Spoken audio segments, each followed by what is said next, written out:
C'est dans une parcelle à Butembo que nous avons retrouvé, Dieu merci, Nguomoja, un jeune artiste engagé, pinceau à la main, il grime et visage pour représenter les sangs qui continuent de couler dans l'est du pays, victime de violences armées. Pour lui, chaque œuvre est un message, écrit visuel, qui interpelle sur les souffrances que vivent les communautés locales.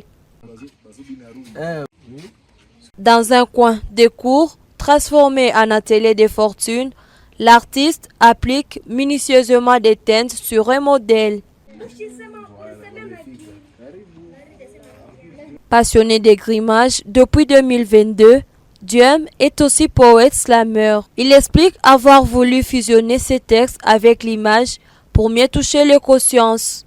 Ses performances visuelles, souvent accompagnées de poésie engagée, traduisent à la fois la douleur et l'espoir des peuples à quête de paix. Je suis passionné de l'art. En tout cas, tout ce qui est art, ça m'intéresse le plus.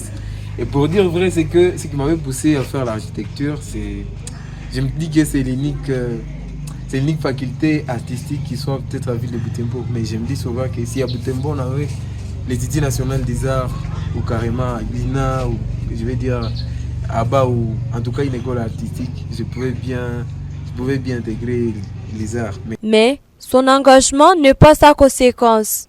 À plusieurs reprises, Diem dit avoir rencontré des obstacles lorsqu'il expose ses œuvres dans certains forums. Il se heurte parfois à des critiques selon lesquelles il montrerait au monde une image négative du pays en mettant en lumière ses faiblesses. Quand je publie mes œuvres sur Internet, par exemple sur Facebook, sur les réseaux sociaux, en tout cas, les réseaux sociaux bloquent mes images. Ils vont dire que non, je ne sais pas, c'est cruel, c'est contre nos standards, tout ça.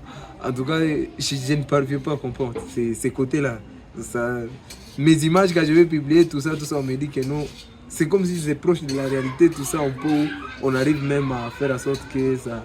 On dit que non, ça va choquer le public, tout ça. Alors, là, c'est quand si je fais ce qui est relatif à la douleur et tout. Malgré cela, il croit fermement que l'art est un puissant outil de transformation sociale.